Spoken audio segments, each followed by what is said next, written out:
The relentless Seattle drizzle wasn't just wet. It was a physical weight. For Samira Johnson, a 32-year-old mother whose life had collapsed like a house of cards 6 months prior, the rain was a constant reminder of everything she had lost. She stood under the rusted awning of a closed-down bookstore on 4th Avenue, shielding her 7-year-old daughter, Maya, with a thin, frayed plastic poncho.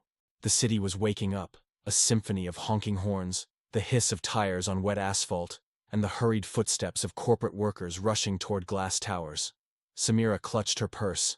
Inside was exactly $5.42, her entire net worth.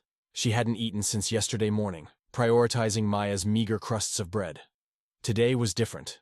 Today, Maya had a cough that sounded like dry leaves crunching, and Samira knew she needed something warm to keep her going. "Mom, I'm okay," Maya whispered, though her shivering betrayed her. "Just a little longer, baby. We're going to get something warm," Samira promised, her voice cracking.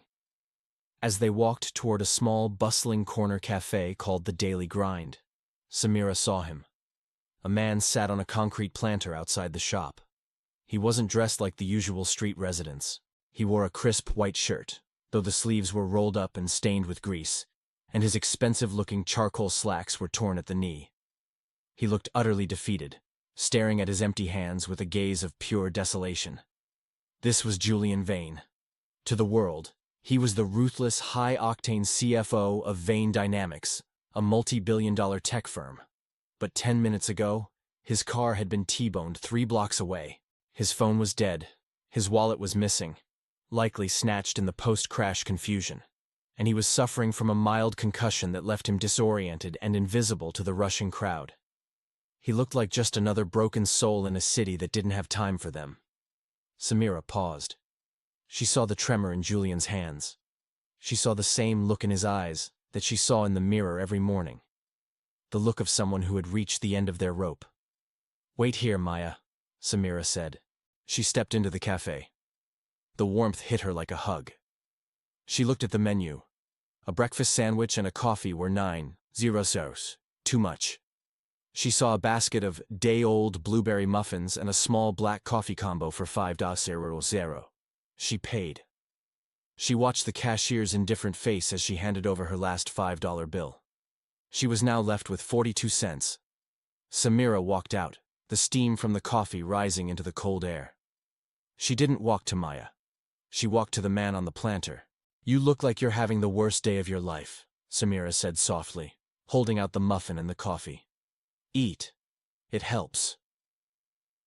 Julian looked up, squinting through the rain.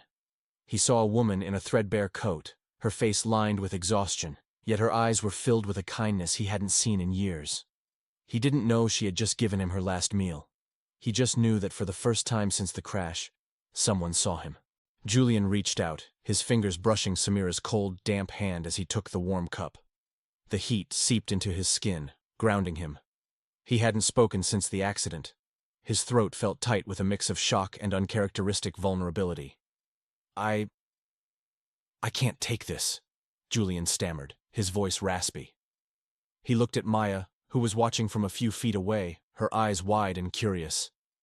"Your daughter, you should give it to her." Samira offered a small, sad smile.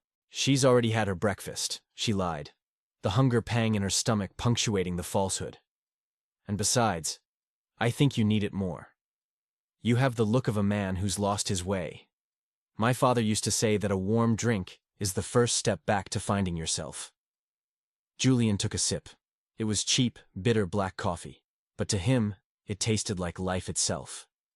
He tore a piece of the muffin and ate it. He felt the sugar hit his bloodstream, clearing the fog in his brain. "Thank you," Julian said, his eyes locking onto hers. "I'm Julian." "Samira," she replied. She didn't offer a last name. In her world, last names belonged to people with addresses and utility bills. "Samira, I don't have anything to give you right now," Julian said, his frustration mounting as he remembered his missing wallet.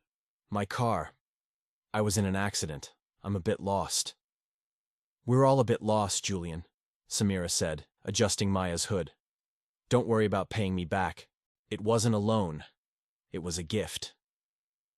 She began to walk away, her figure merging with the gray mist of the morning. Julian watched her go, a strange sensation stirring in his chest. He was used to transactions, investments, ROI, profit margins. This was something different. It was a pure human interaction, devoid of any ulterior motive. Suddenly, a black SUV screeched to a halt at the curb. Two men in suits jumped out. "Mr. Vane, my God, we've been looking everywhere for you. The police found the wreck, but you weren't there." Julian stood up, his posture instantly shifting. The vulnerable man vanished, replaced by the CFO.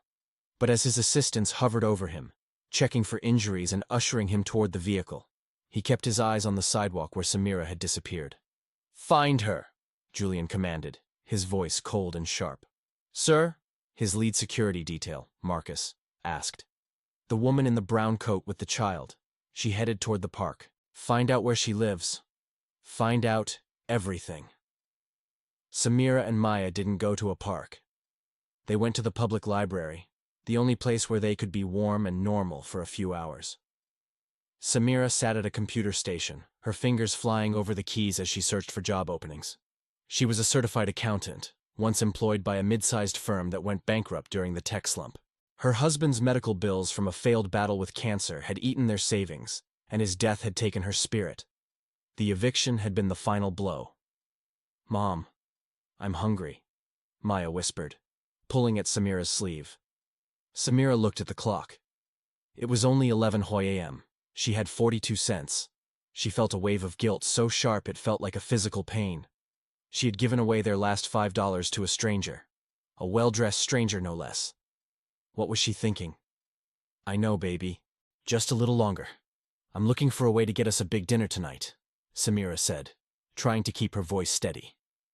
She applied for 3 positions: a cleaning job, a night shift warehouse role, and a junior bookkeeping entry. She knew the gap in her resume and her lack of a permanent address were red flags that most HR software would automatically reject. Meanwhile, across the city, Julian Vane sat in his mahogany row office. A doctor had cleared him of a major concussion, but his mind was elsewhere.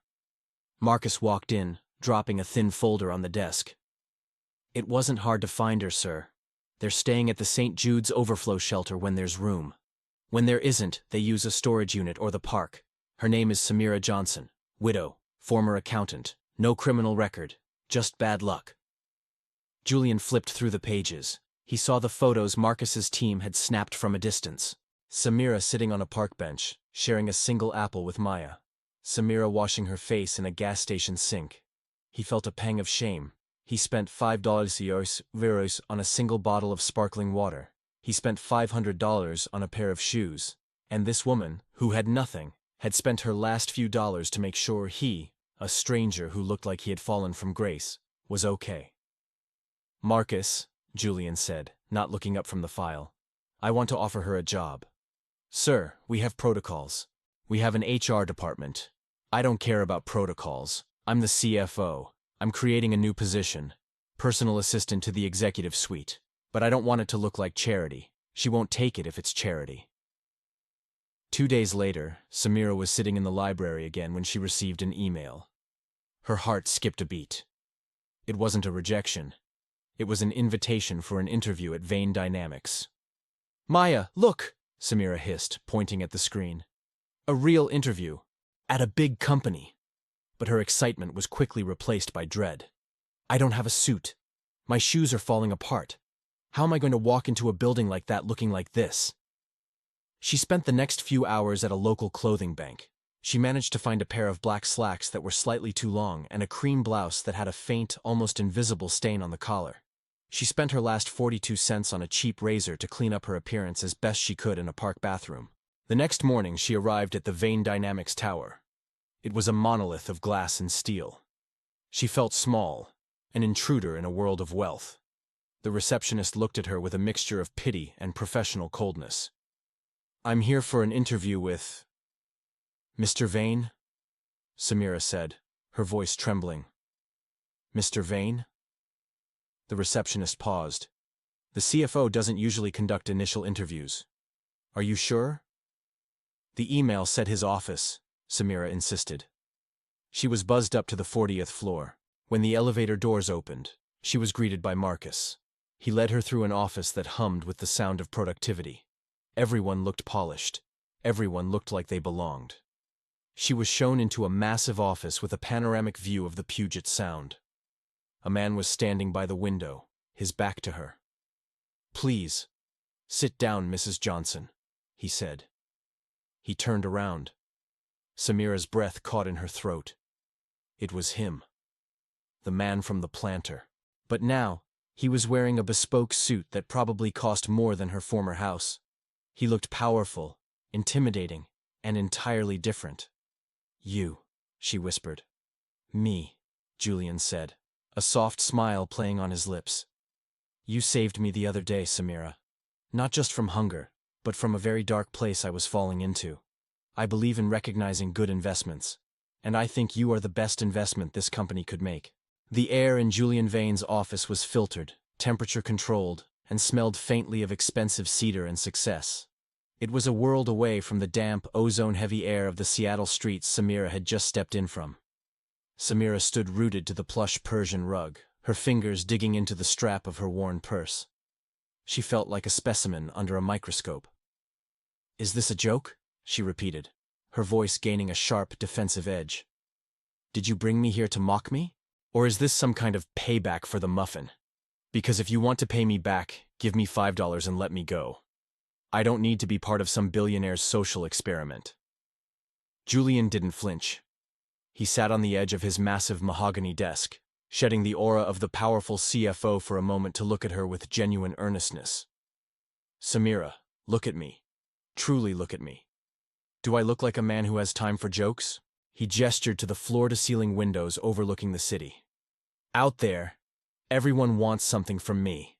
They want my signature, my capital, my approval. When I was sitting on that concrete planter, bleeding and confused, I was worth billions on paper. But I was worth nothing to the people passing by. You were the only one who didn't look through me. You saw a human being." Samira's face remained flushed. "I saw someone hungry. That's it. It doesn't make me an executive." "No," Julian countered, standing up and walking toward a bookshelf. He pulled out a leather-bound folder. "This makes you an executive. Your transcripts from the University of Washington. Your performance reviews from Miller & Associates. You weren't just an accountant. You were their lead auditor. You found a $3 million leak in their logistics chain in your second year. You have a mind for detail that most people in this building would kill for." Samira felt a lump in her throat. Seeing her past achievements listed in his hand made the reality of her current situation, homeless, desperate, and shivering, feel even more humiliating. "I live in a shelter, Julian," she whispered, the truth finally breaking through her anger. "I don't have a car. I don't have a permanent phone number. My daughter, Maya, she's been coughing for weeks because we spend our days in the cold. I can't just pretend to be one of these people. I don't belong here." "I'm not asking you to pretend," Julian said, his voice dropping to a firm, commanding tone. "In fact, I'm forbidding it. I'm asking you to work. I need someone who hasn't been corrupted by the corporate echo chamber. I need someone who knows exactly what $5 is worth because they've had to choose between a meal and a bus fare." He stepped closer, holding out a document. "This is a contract. The salary is $85,000 a year. It includes a comprehensive health package, Blue Cross Blue Shield, which means Maya can see a specialist this afternoon. There is a $5,000 signing bonus, paid in cash and direct deposit immediately, to facilitate your housing. This isn't a gift, Samira. It's a recruitment. If you fail to meet my standards, I will fire you. But I've bet on a lot of things in my life, and my gut tells me you're the safest bet I've ever made." Samira looked at the numbers on the page. $85,000. It was a fortune. It was a shield against the rain. It was a future for Maya. She thought of the nights spent sleeping in the storage unit, the fear of the dark, and the crushing weight of invisibility. "Why me?" she asked one last time. "Because you gave me your last $5 without knowing my name," Julian replied. "Now give me your talent, knowing exactly who I am." Samira took a deep breath, her hand trembling as she reached for the pen. She signed her name. "When do I start?" "Now," Julian said, a glint of satisfaction in his eyes. He reached into his desk and handed her a sleek black company credit card. First task, Marcus, my head of security, is waiting outside. He is going to take you and Maya to the Hyatt. I've booked a suite for the month. Then you are going to take that card and buy a wardrobe that matches your intellect. After that, Maya goes to the pediatrician. I expect you at your desk at 8 a.m. tomorrow. Don't be late. As Samira walked out, her heart was hammering against her ribs. Passing the receptionist, she noticed the woman's eyes dart to the black credit card in Samira's hand. Samira didn't look down. She squared her shoulders, adjusted her worn coat, and walked toward the elevator with the grace of a woman who had just been handed the keys to her own life. The first week at Vane Dynamics was an exercise in psychological warfare. Samira's office was a glass-walled cubicle in the heart of the finance department, a goldfish bowl where every movement she made was scrutinized by the lifers, the Ivy League graduates who had spent years climbing the ladder. Samira arrived every morning at 7:30 a.m., her new navy blue blazer crisp, and her hair pulled back in a professional knot. But she could feel the whispers. They moved through the break room like a contagion. I heard she was a literal beggar, whispered a junior analyst near the coffee machine. Julian's lost his mind, another replied. She's probably a special friend. Samira kept her head down, her eyes focused on the ledger screens. However, the most direct threat came from Sarah Jenkins, the senior VP of marketing. Sarah was a woman who wore ambition like armor. To Sarah, Samira wasn't just an outsider. She was a blemish on the company's elite image. On Tuesday of the second week, Sarah marched into Samira's workspace, dropping a heavy stack of physical files onto her desk with a loud thud. "These are the Q3 promotional audits," Sarah said, her voice dripping with artificial sweetness.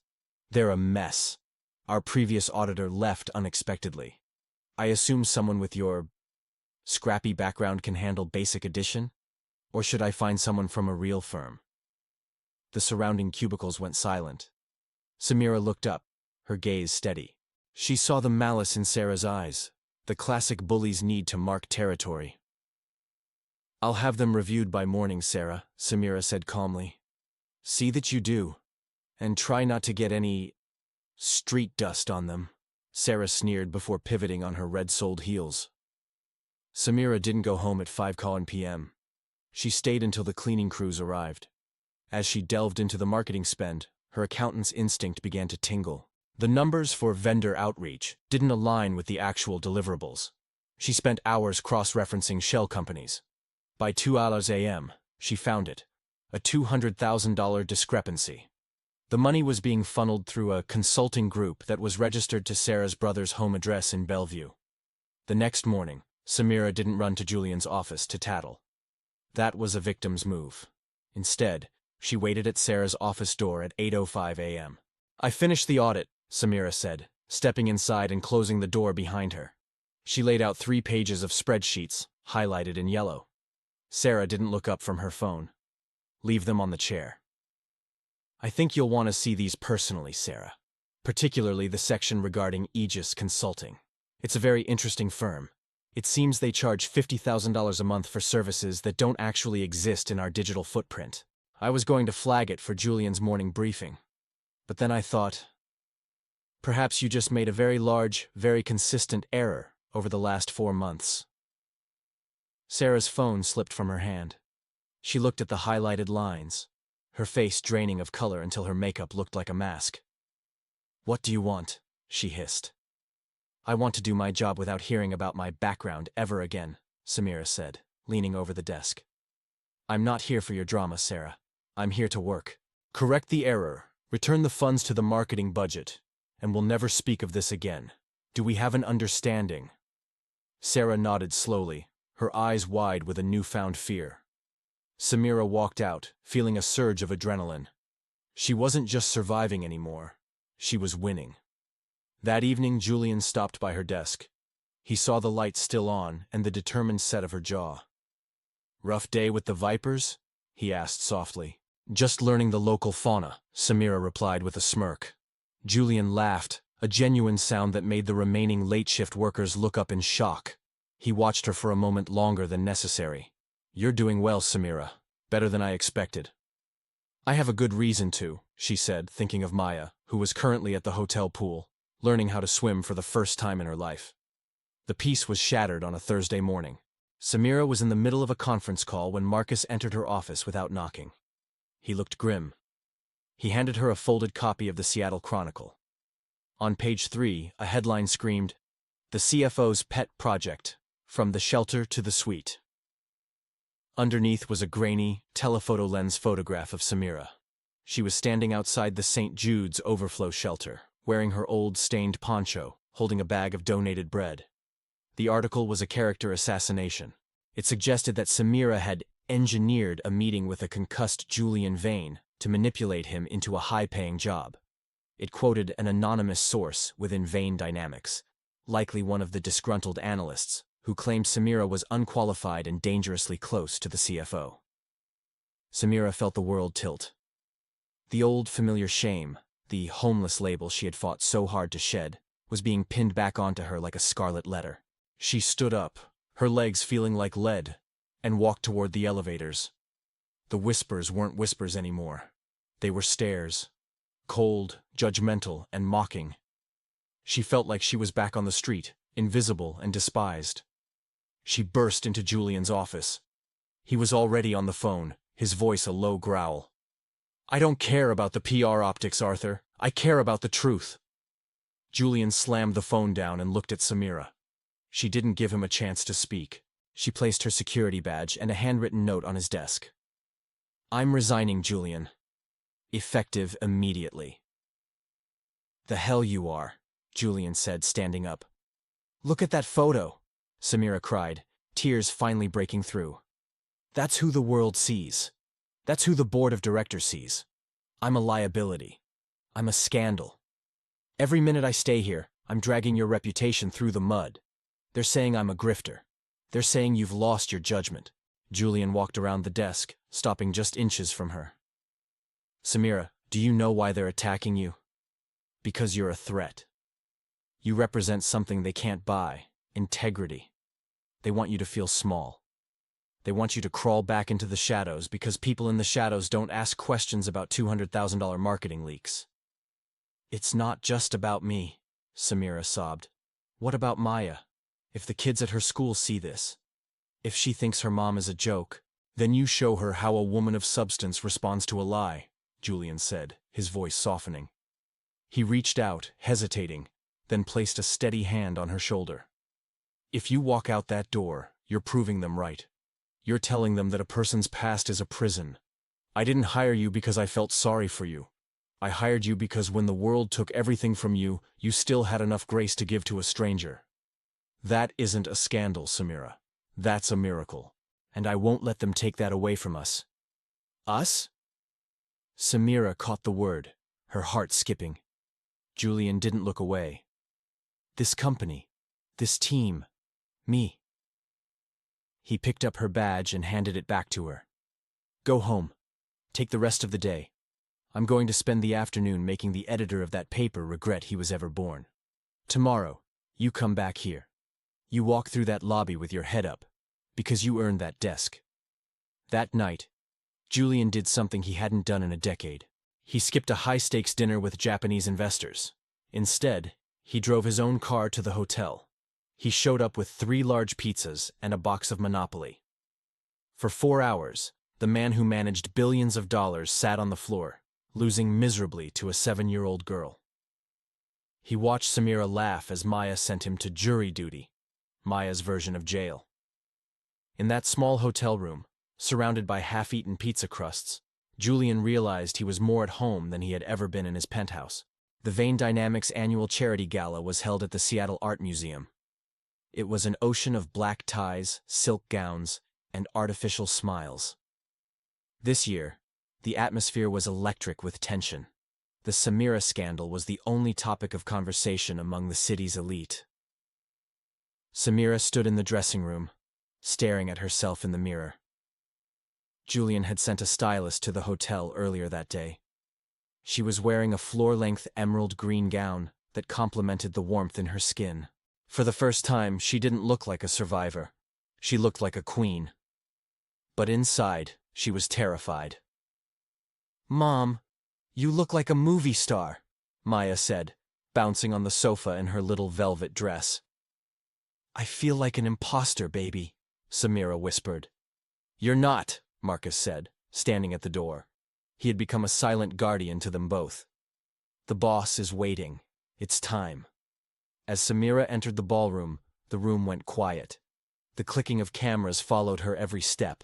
She saw Sarah Jenkins in the corner, looking sour, and Arthur Sterling, the chairman, looking like he was ready to have Julian escorted out. Julian met her halfway. He looked dashing in a tuxedo, but his eyes were only on her.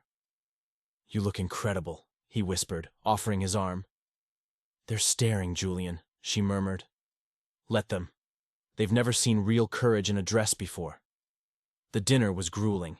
Samira sat at the head table, subjected to backhanded compliments and passive-aggressive questions from the board members' wives. So, Samira dear, one woman asked, swirling her wine, is it true you found Julian in a dumpster? I found him on a planter, Samira replied, her voice cool and steady. And he wasn't a project. He was a man in need of a kindness that apparently no one else in this room was willing to provide. The table went silent. Finally, it was time for the keynote speech. Julian took the stage. He went through the usual dry financial updates, but then he paused. He put his notes aside. I know what you're all talking about, Julian said, his voice booming through the hall. The homeless mom story. You've seen the photos. You've heard the rumors. A murmur ran through the crowd. Let me tell you the part the papers left out, Julian continued. When I was at my lowest, when I had nothing but the clothes on my back and a head full of fog, this woman, Samira Johnson, spent her last $5 on me. She didn't know I was a CFO. She didn't know I had a penny to my name. She saw a human being, and she acted. He looked directly at Arthur Sterling.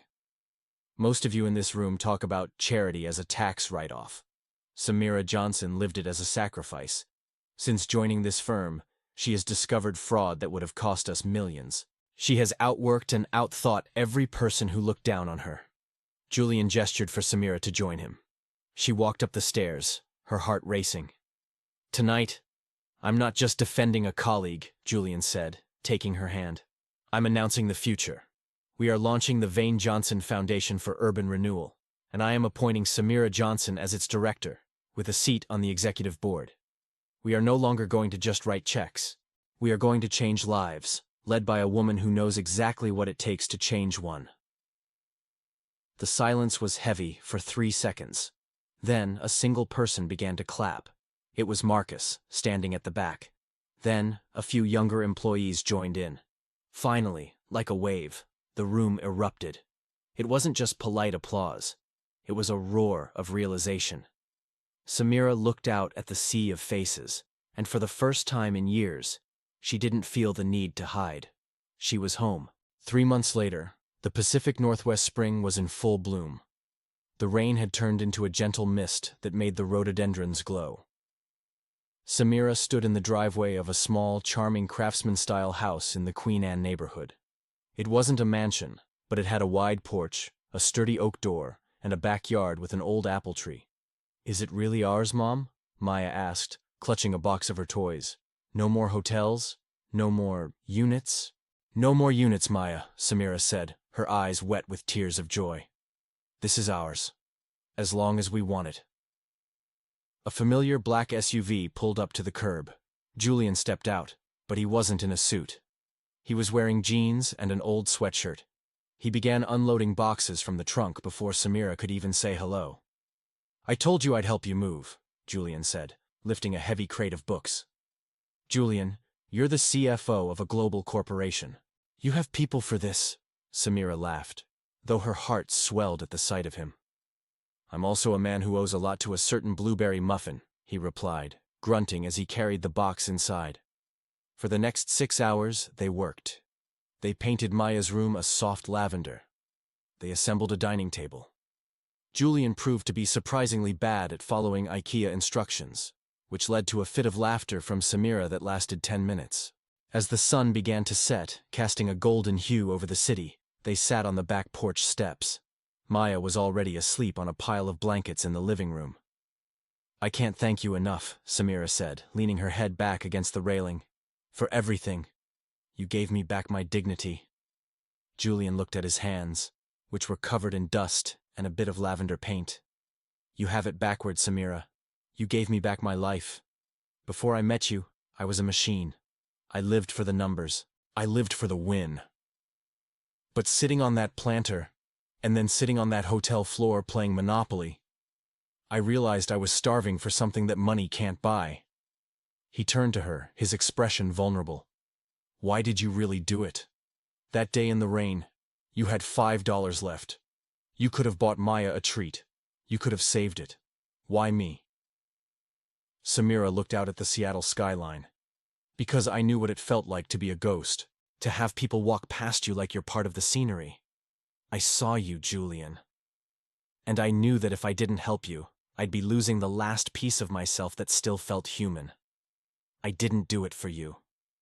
I did it for us. Julian reached out and took her hand. His grip was warm and solid. I don't want to be just your business partner, Samira, and I don't want to be just a family friend.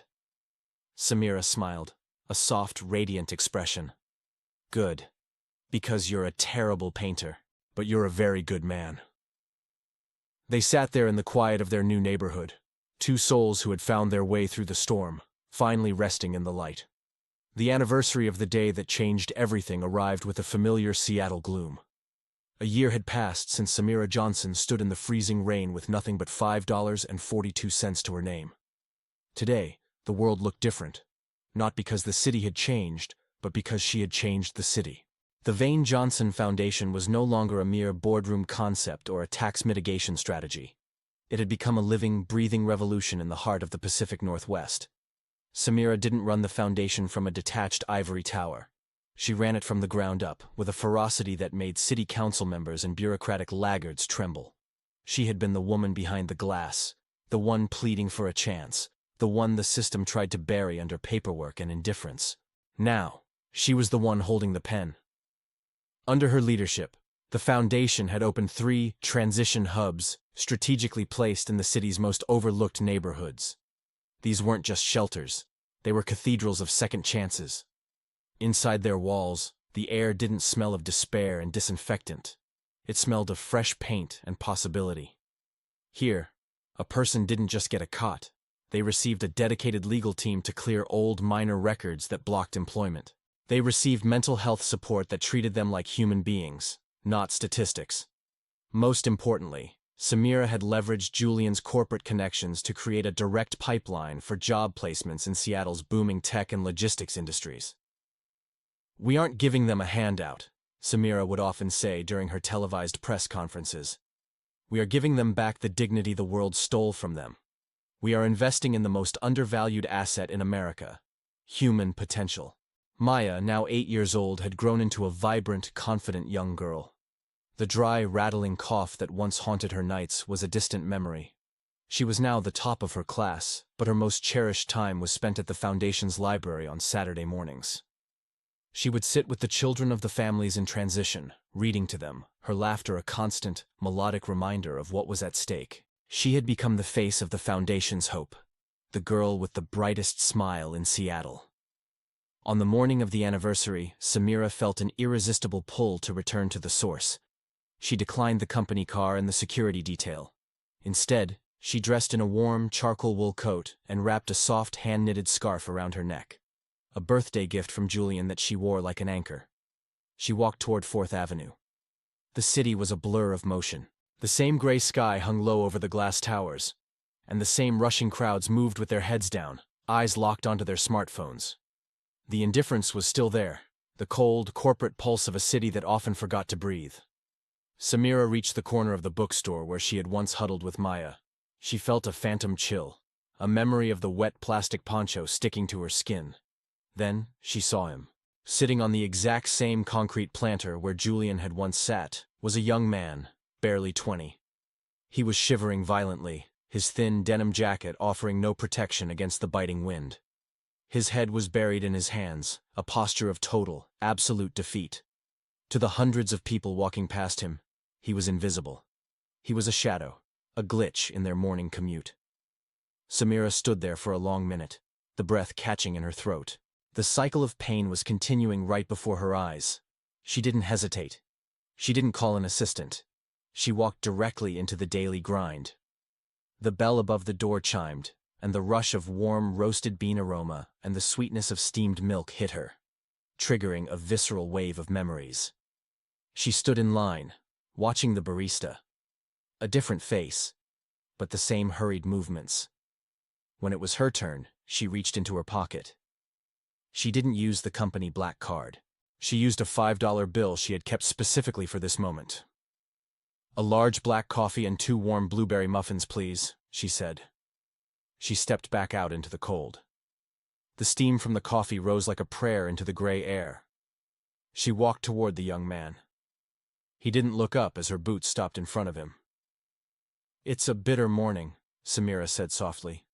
The young man flinched, his eyes darting up, defensive, weary, and filled with the sharp edge of survival. "I'm not bothering anyone, ma'am," he rasped, his voice cracking from disuse. "I'm just resting. I'll move in a minute." "You don't have to move," Samira said, her voice steady and filled with a warmth that seemed to cut through the wind. She held out the coffee and the muffins. "I've sat on this exact spot. I know how hard the concrete feels. It helps to have something warm in your hands." The man stared at the food. He looked at the steam, then back at Samira, his brow furrowed in genuine confusion. "Why? Why are you doing this?" "Because someone did it for me once," Samira said, her eyes glistening with a mixture of sorrow and triumph. "And it changed the entire trajectory of my life. It reminded me that I was still a person."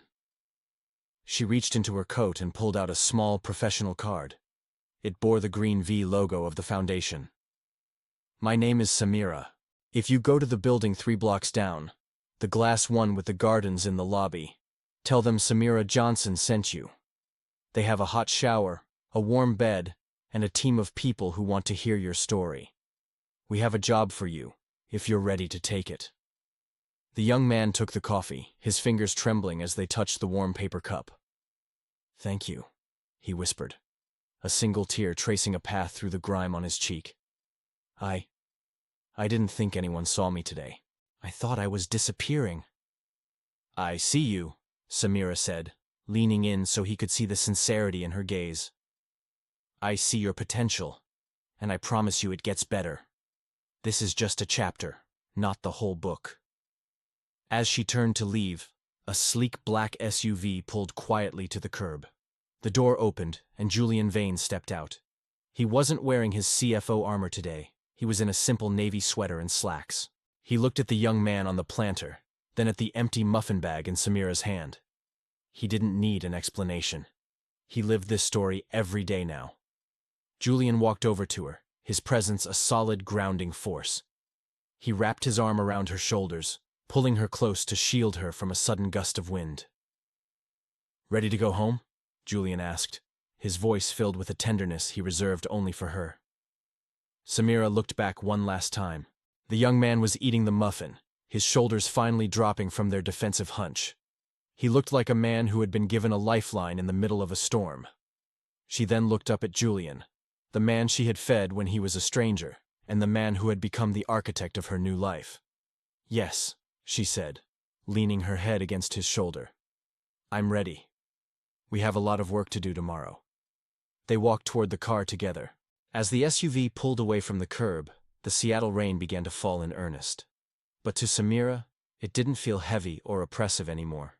It felt like a cleansing, a rhythmic reminder that even the darkest clouds eventually run out of rain.